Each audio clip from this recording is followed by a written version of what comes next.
이번에 태풍으로 인해 또 한바탕 소동을 겪으면서 다시 한번 느껴봅니다. 그래도 진접은 살기가 참 좋은 곳이다 라는 것을 생각합니다. 그래도 진접은 참 마음 편히 살기 좋은 곳이라고 여겨집니다. 진접이 참 많이 발전했습니다. 살기가 많이 좋아졌습니다. 그러면 이런 질문을 한번 던져봅니다. 진접이 이렇게 살기 좋은 곳이 된 것이 누구 때문인지에 대한 질문입니다. 진접이 이렇게 살기 좋은 곳이 된 것이 1469년에 세워진 봉선사 때문입니까? 아니면 1906년에 창립된 광릉내 교회 때문입니까? 감사하게도 봉선사 때문이라는 말은 한마디도 없어서 감사합니다. 여러분, 모두가 같은 말을 한다는 것이 바로 이런 의미입니다. 어떤 이들은 봉선사 때문이라고 말할지 모릅니다. 그리고 우리들은 광릉내 교회 때문이라고 말을 합니다. 서로 다른 말을 한다는 것은 하나 된 것이 아닙니다. 어찌 보면 그것은 영이 다른 것이고 믿음이 다른 것이라고 할 수 있습니다. 그러므로 우리는 한 말, 같은 말을 할 수 있어야 합니다. 젓가락을 한번 생각해 보십시오. 우리가 젓가락으로 음식을 먹을 때 두 개의 젓가락이 같은 방향을 향해 있어야 합니다. 같은 방향으로 있어야 음식을 집을 수 있습니다. 만약에 두 개의 젓가락이 다른 방향을 향해 있다면 어떤 음식도 집을 수 없는 것이 분명합니다. 그러므로 이와 같이 우리 교인들도 같은 방향을 바라볼 수 있어야 합니다. 그리고 같은 말을 할 수 있어야 합니다. 우리는 지금 중요한 역사를 앞두고 있습니다. 아시죠? 건축을 해야 합니다. 건축을 해야만 하는 상황입니다. 이렇게 중요한 시기에 같은 말을 할 수 있어야 힘을 모을 수 있습니다. 서로 다른 말을 하면 힘을 모으지 못합니다. 어찌 보면 우리가 어쩔 수 없는 건축을 할 수밖에 없는 상황에 왔지만 이 상황을 보면서 똑같은 상황에 처해 있는 이스라엘 백성을 생각합니다. 우리가 건축을 해야만 되는 이 상황은 어찌 보면 여리고성 앞에 서 있는 것과 같습니다. 그런데 여리고성 앞에서 하나님은 이스라엘 백성들에게 명령을 내립니다. 전쟁을 준비하라는 명령이 아닙니다. 엿새 동안 하루에 한 번씩 여리고성을 돌아라. 그런데 여리고성을 돌라고 할 때 한 가지 명령을 하십니다. 그 명령이 무엇이죠? 침묵해라. 어떤 소리도 내지 말고 여리고성을 돌아라. 왜 그러셨겠습니까? 다른 말을 하면 안 되기 때문입니다. 이스라엘 백성들이 다른 말을 한다면 여리고성이 무너질 수 없으니까 하나님께서는 같은 말을 하도록 침묵하라고 말씀합니다. 그리고 마지막 7째 날에는 7번을 돈 후에 여호수아가 외치라고 할 때, 그것도 그냥 중구난방으로 외치는 게 아니라 여호수아가 외치라고 할 때 함께 그들이 외칩니다. 그때 여리고성이 무너진 것을 우리가 보게 됩니다. 같은 말을 할 때 여리고성은 무너집니다. 만약에 같은 말을 할 수 없다면 오히려 침묵하는 것이 좋습니다. 여러분이 볼 때는 이 성전이 그냥 세워진 것처럼 생각될지 모르지만 참 어려웠습니다. 어려운 것은 다른 게 아닙니다. 서로 다른 말을 할 때 어려운 겁니다. 같은 말을 하면은 쉬운데 다른 말을 하니까 얼마나 여러 말이 있었겠어요. 그러니 어려움이 많았던 것입니다. 그런데 이제 또 그 성전 건축을 해야 합니다. 이번에는 다른 말이 나오지 않기를 원합니다. 그래서 오늘 이 말씀을 통해서 같은 말을 할 수 있도록, 이 말씀을 통해서 하나님의 뜻이라면 우리가 그 뜻 가운데 같은 마음이 모아질 수 있게 되는 역사가 있기를 원해 봅니다. 지난 광능숲 이야기를 여러분 읽어보셨습니다. 광능숲 이야기에서 제가 성전을 건축할 때 교육관을 건축하지 못했던 아쉬움을 글로 적었습니다. 그런데 지면 관계상 다 적지 못한 내용이 있었습니다. 그때 제가 교육관을 지으려고 생각했던 계기가 있었습니다. 미국에 가서 도전을 받았던 것도 사실이지만 더 현실적인 이유 때문에 교육관을 짓고 싶었습니다.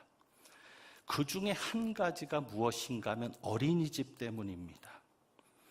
여러분이 아시는 대로 그때도 어린이집 건물이 낡았고 사용하기 불편했습니다.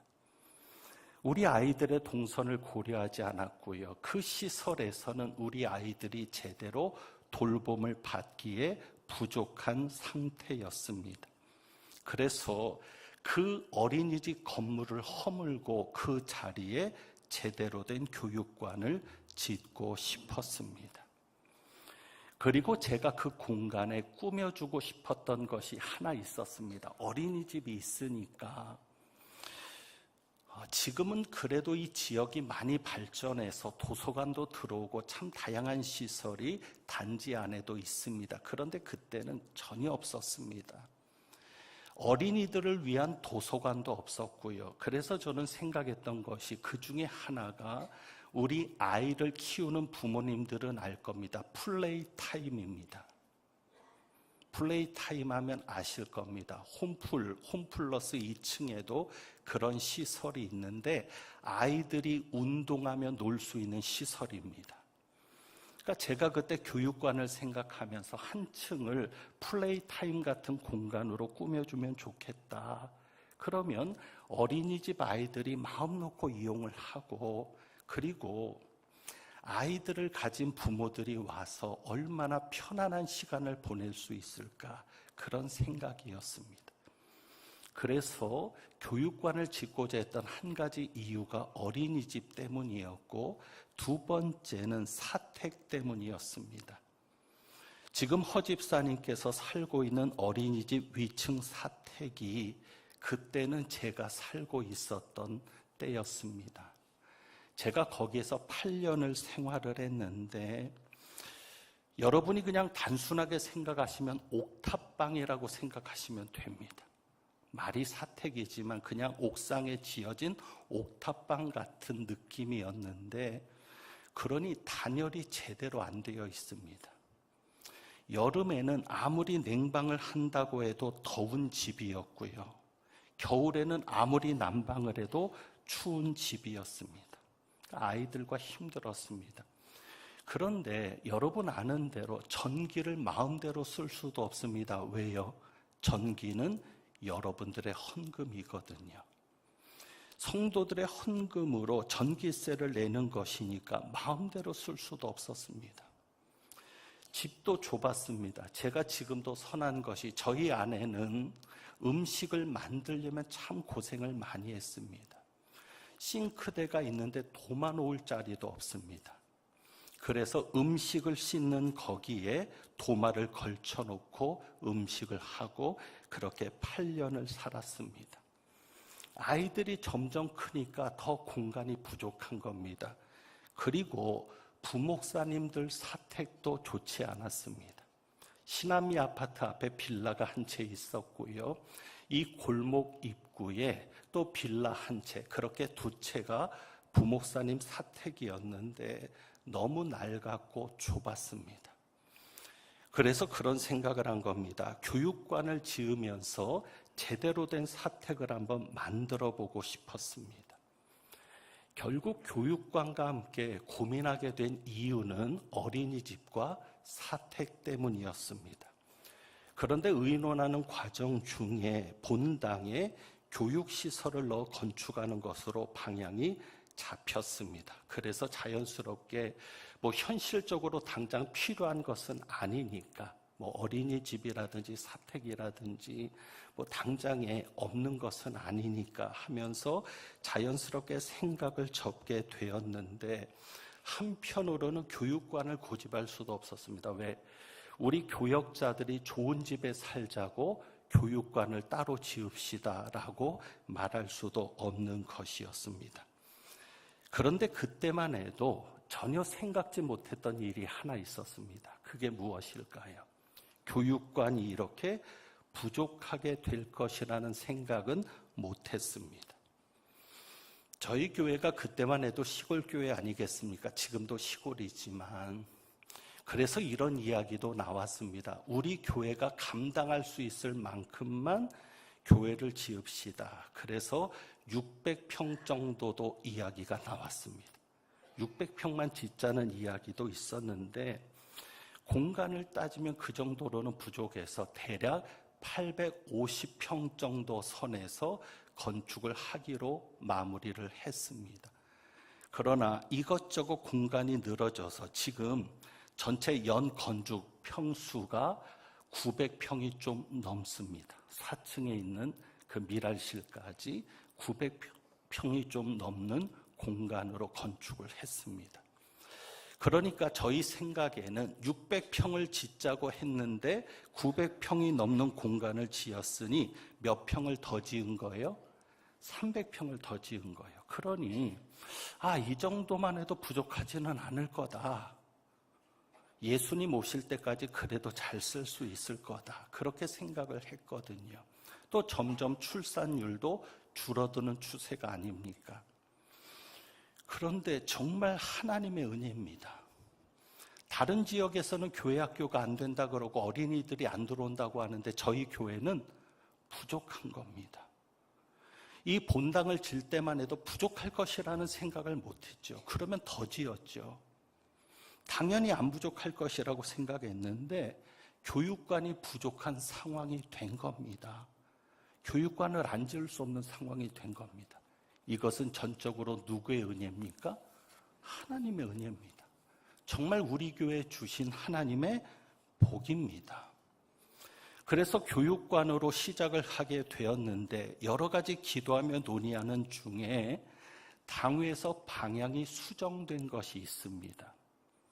교육관을 지으려고 할 때 방향이 수정된 것이 무엇이냐면, 결론부터 말씀드리면 당회에서 수정된 것이 교육관이 아닌 선교관이었습니다. 선교관. 그래서 지금도 저희 1층 로비에 조감도가 있습니다. 여러분 조감도를 보시면 거기 명칭이 뭘로 돼 있어요? 남의 건물이라고 관심도 없죠. 거기에 명칭이 비전센터로 돼 있습니다. 이 비전센터는 교육관의 전형적인 명칭입니다. 우리 아이들에게 무엇을 주고 싶은 거요?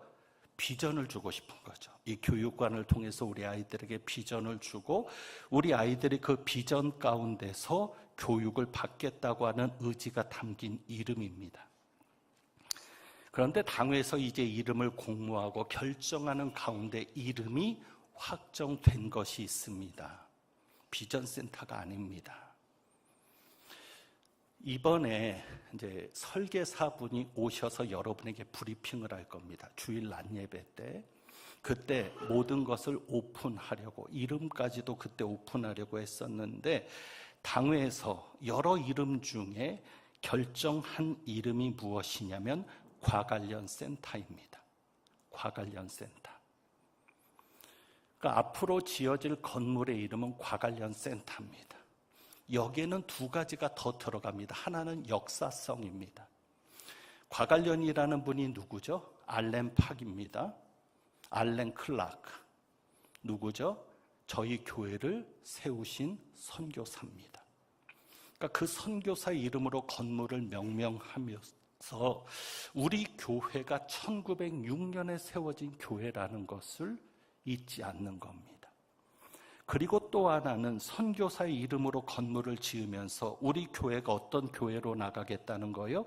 선교적인 교회로 나아가겠다는 것입니다. 그래서 과관련 센터입니다. 그러니까 교육관만을 짓는 것이 아니라, 실제 교육관만을 짓는 것이 아니라 교육관이 포함된 무엇을 짓는 것입니까? 선교관을 짓는 겁니다. 그래서 이 부분에서 여러분이 같은 말을 할 수 있어야 합니다. 교육관을 짓는다면 교육시설만 넣어야죠. 그런데 거기에 교육시설이 아닌 다른 시설들이 들어가는 것은 이 건물이 선교관이기 때문입니다.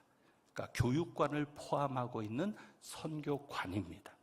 그래서 여러분이 건축 헌금을 하실 때에도 이 부분을 명심해 주시기를 바랍니다. 사실 우리가 교육관이 필요해서 교육관만을 짓는다고 하면 굳이 많은 평수를 지을 필요가 없습니다. 지금 이제 700평 정도가 새로 이 건물에 붙여져서 세워지게 되는데 자세한 평수에 대한 것은 나중에 말씀드리고요. 만약에 우리가 교육시설이 필요해서 교육시설만 넣는다고 하면 2개 층만 건축을 해도 충분합니다. 그러니까 2층짜리 건물만 세워도 충분합니다. 왜요? 기존에 사용하던 공간이 있기 때문입니다.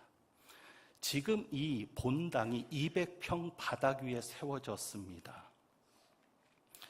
그리고 지금 1층이 사무실 공간이라든지 저희가 북카페를 생각해서 로비를 좀 넓게 만들었기 때문에 사실은 교육 공간으로는 좀 부족한 면이 있지만 그래도 이 건물의 지하 1층과 1층은 교육관으로 해서 마련된 평수입니다. 그러니까 400평이 있는 겁니다. 그리고 저쪽 공간에 새로 지을 건물에는 총 310평이 2개 층에 310평의 교육 공간이 만들어집니다. 그러면 400평과 310평이면 전체 합치면 몇 평이 되죠? 710평이 되죠. 그러니까 이 710평이 물론 사람들의 욕심이 끝이 없죠. 부족하다면 부족할 수 있지만 이 710평의 공간, 이쪽에 400평, 저쪽에 310평을 공간 배치만 잘 해서 필요한 것으로 채운다면 교육관으로는 전혀 부족하지 않다고 생각됩니다. 그럼 부담도 적어질 겁니다. 그런데 현실적으로 해결되지 않는 문제는 계속 진행이 됩니다. 앞으로 더 어려워질 문제가 있습니다. 그게 무엇이죠? 우선 어린이집이 어려워집니다. 솔직하게 말씀드리면 지금 우리 어린이집은 주변에 있는 어린이집이나 유치원보다 경쟁력을 잃고 있습니다. 다른 것에서는 경쟁력을 잃지 않습니다. 선생님들도 좋고 모든 것이 최선을 다해서 합니다. 그런데 문제는 건물이 너무 낡았습니다.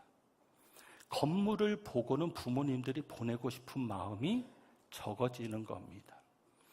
건물이 부족하다 보니까 옥상에 조립식으로 교실을 만들었습니다. 아이들을 위한 시설에 조립식 건물이 있으니까 부모님들에게 좋은 인상을 주지는 못합니다. 그러니까 장기적으로는 더 낡아질 겁니다. 그래서 이번에 과관련 센터를 지으면서 한 층을 어린이집으로 사용하려고 합니다. 어린이집은 법적으로 1층에 있어야 허가를 맡을 수 있습니다. 그래서 1층에는 반드시 어린이집이 들어가야 되고 이제 우리 카페는 헐려집니다. 그 카페가 붙여서 지은 건물이라 과관련 센터를 붙여서 짓게 되면 카페는 허물어야 되는데 그러면 교회가 카페가 없어도 좋겠느냐? 사실 주일이면 그 카페를 통해서 많은 친교가 이루어지고 좋은 면이 있습니다. 그런데 지금 이제 달라진 것은 저희가 이 카페를 할 때만 해도 주변에 카페가 없었습니다. 그래서 카페를 생각했던 것이었는데 이제 주변에 카페가 많거든요. 그러면 우리 교회 카페는 경쟁력이 있어야 되겠다는 겁니다. 차별성이 있어야 되겠다는 겁니다. 그래서 지하 1층을 카페로 꾸미면서 제가 아까 무엇을 꿈꿨다 그랬어요? 우리 애기 엄마들은 잘 압니다. 플레이 타임이요. 그래서 그 카페 옆에 키즈 카페를 집어넣으려고 하는 겁니다. 그래서 키즈 카페를 집어넣으면 앞으로 여기 또 애기 엄마들이 더 많아지는데 애기 엄마들이 편안하게 와서 아이들을 맡기고 놀 수 있고 이야기를 나눌 수 있는 그야말로 우리 어린 아기 엄마들이나 부모님들을 전도할 수 있는 계기를 만들어 보려고 하는 겁니다. 그냥 카페면은 차별성이나 경쟁력이 없지만 키즈 카페만 제대로 할 수 있다면 충분히 경쟁력을 가지고 지역에 맞는 특성을 가지고 장점을 가지고 경영할 수 있겠다는 생각이 드는 겁니다.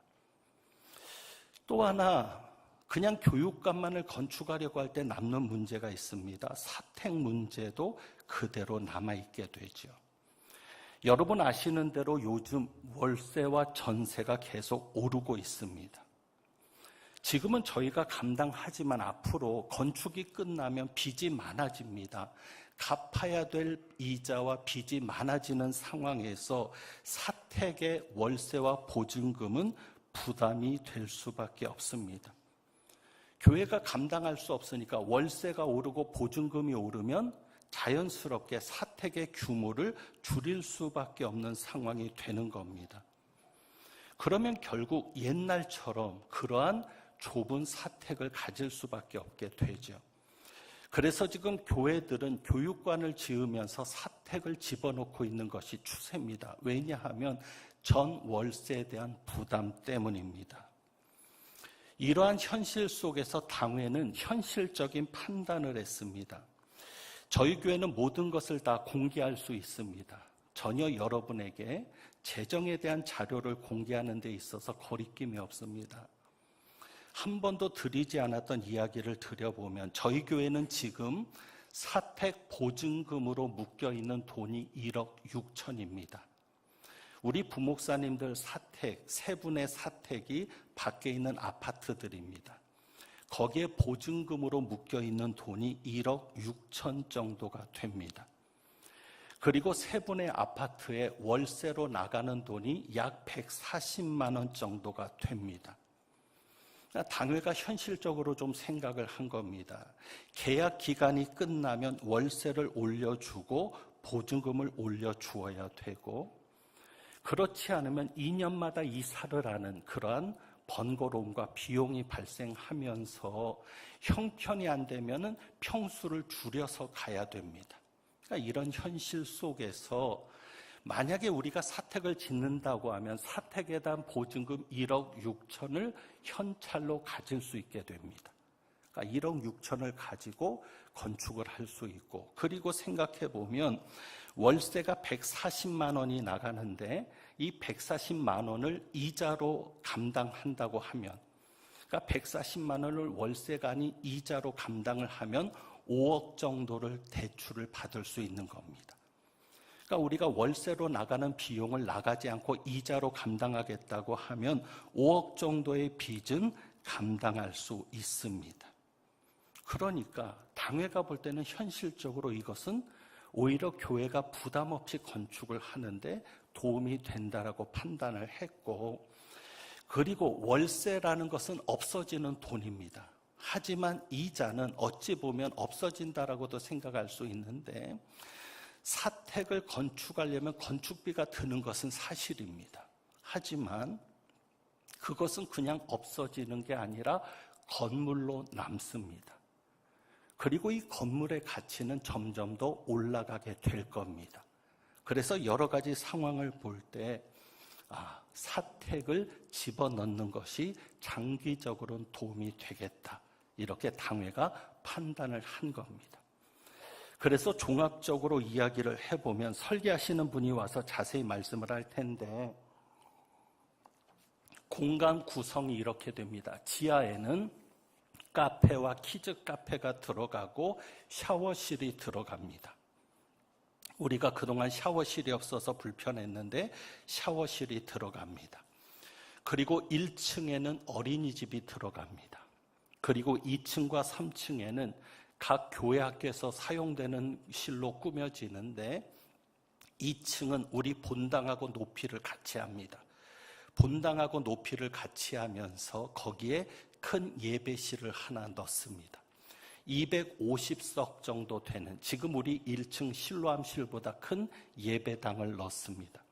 그래서 지금 새벽 기도를 하면은 좀 비좁은 느낌이 있습니다. 그래서 그곳에서 여유 있게 새벽 기도를 할 수 있도록 2층에 250석 되는 예배실 하나와 각 세미나실이 들어가게 됩니다. 그리고 3층에도 교회 교육 공간으로 꾸며지는데 예배실이 2개가 들어갑니다. 2개 부서가 사용할 수 있는 예배실과 각 세미나실로 꾸며지고 4층에는 사택이 들어갑니다. 그리고 이번에는 기초를 좀 튼튼히 하고 골조를 튼튼히 해서 옥상을 활용할 수 있도록 그렇게 건물을 짓습니다. 그러니까 단순히 교육관으로 쓴다면 2층과 3층 같은 2개 층이면 될 겁니다. 그런데 이 2개 층 가지고도 된다고 하는 이유가 전체 우리가 따져보면 총 7개의 예배실이 나오니까 가능하다는 생각은 듭니다. 그러니까 지금 1층과 지하 1층 그리고 새로 2개 층에 들어오는 교육실하면 예배실이 7개가 되고 각 이제 세미나실 또 소그룹실들이 들어오면 충분히 가능할 것으로 보입니다. 그런데 당회에서는 또 한 가지를 생각합니다. 그것은 만약에 이것을 교육관만으로 쓴다면 일주일에 한 번밖에 더 쓰겠느냐. 사실 그렇잖아요. 지금 저희 교회 학교도 주일만 모이거든요. 그러니 활용도가 떨어진다. 그래서 어린이집이 들어오고 카페가 들어오고 사택이 들어오면 1년 365일 사용할 수 있는 건물이 된다고 하는, 그러니까 매일 활용할 수 있는 건물이 된다고 하는 장점도 있습니다. 저는 제가 저희 교회에 와서 아쉬운 것이 하나 있었습니다. 제가 한번 물어볼게요. 아시는 분, 대답하실 수 있는 분은 제가 특별히 상품을 드리겠습니다. 저희 교회가 광릉 어린이집 전에 광릉 유치원이었습니다. 광릉 유치원이 몇 년도에 세워졌을까요? 답이 나오기 전에 빨리 제가 얘기를 하죠. 1972년입니다. 놀랍지 않습니까? 저는 놀랐습니다. 우리 교회가 그렇게 앞서가는 교회였습니다. 50년 전에 이 시골에 누가 유치원을 넣을 생각을 했어요. 정말 존경스러운 겁니다. 돌아가신 우리 장로님들, 우리 교회 어른들 어떻게 그런 생각을 했을까? 50년 전에 서울에서도 일반화되지 않았던 유치원이 여기에 있었습니다. 이 지역 토백이들은 다 광릉 유치원 출신입니다. 한 번이라도 교회 유치원을 다녔던 겁니다. 대단한 겁니다. 제 아쉬움은 뭐냐면 이 광릉 유치원의 전통이 지금까지 이어졌으면 얼마나 좋았을까. 어린이집으로 바뀌면서 사실은 단절된 겁니다. 어린이집과 유치원은 본질적으로 다르거든요.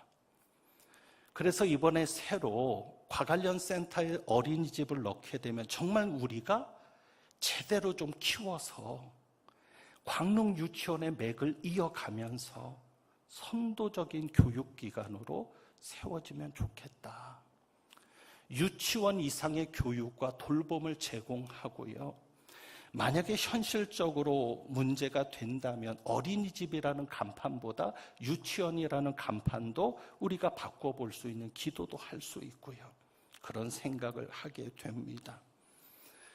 그리고 분명히 사택에 대한 부담도 점점 커질 겁니다. 아까 말씀드린 대로 보증금도 점점 더 올라갈 것이고 월세도 점점 커질 텐데 앞으로 우리 교회가 빚을 감당하려면 사택에 신경을 쓸 여력이 되지 못할 것은 분명하니까 이번에 우리가 건물을 지으면서 사택 문제도 해결할 수 있으면 가장 바람직할 것이라 여겨집니다. 여러분, 우리 당회가 지금까지 참 많은 고민을 가지고 기도하면서 여기까지 왔습니다. 저희는 여러분에게 감사한 것은 저희 교회는요, 당회를 중심으로 같은 말을 합니다. 그러니까 우리 장로님들이 교회 대표잖아요. 교인들의 대표니까 당회가 교인들의 의견을 가지고 와서 당회에서 어떤 의논을 하고 결정을 내리면 우리 교인들이 거기에 같은 말을 해주는 게 너무 감사한 거예요. 그래서 저희 재직회는 10분 안에 끝납니다. 뭐 다른 말을 할 게 없어요. 그래서 그것이 너무 감사한데 여러분이 그것을 좀 기억해 주시면 좋겠습니다. 우리 건축에 있어서도 당회를 중심으로 같은 말이 나올 수 있어야 합니다.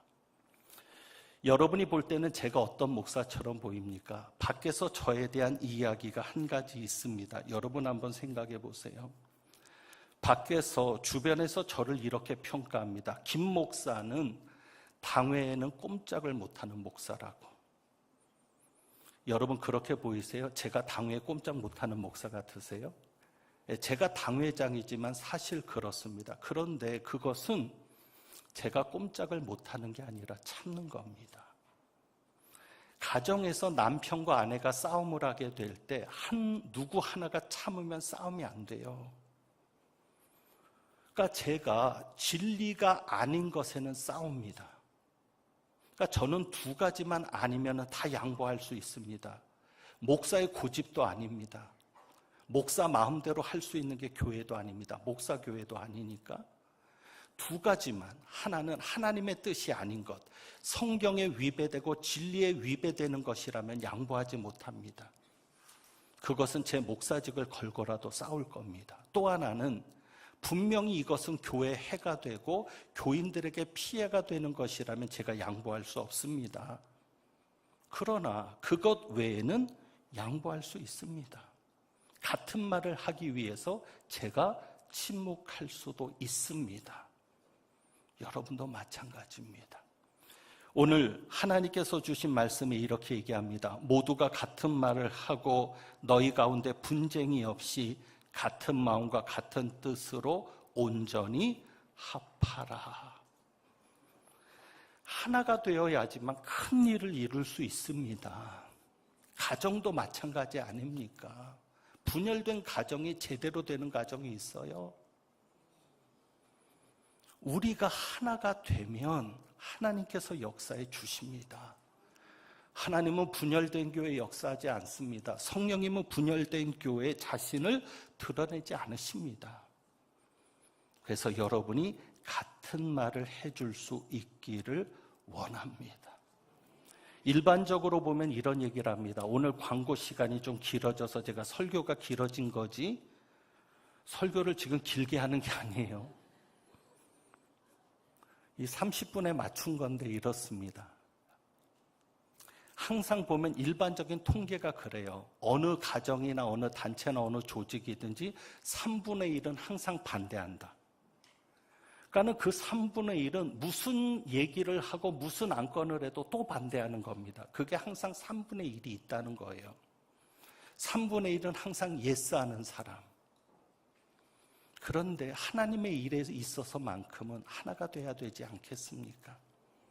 그것이 분명 하나님의 뜻이라면. 그러니까 여러분 기도해 주세요. 과연 어떤 게 하나님의 뜻인지, 우리가 교육시설만 넣는 게 하나님의 뜻인지, 아니면 이참에 다른 필요한 것들도 넣어서 선교적인 교회로 세워져 가고 여러 가지 미래에 올 수 있는 위험들을 미리 준비하는 것이 하나님의 뜻인지 여러분 한번 기도해 주시고, 그것이 하나님의 뜻이라고 분명하게 믿어지고 확신되어지면 한 마음이 되어 주시기를 주님의 이름으로 부탁합니다. 이제 찬송 드리겠습니다. 찬송가 212장입니다. 212장.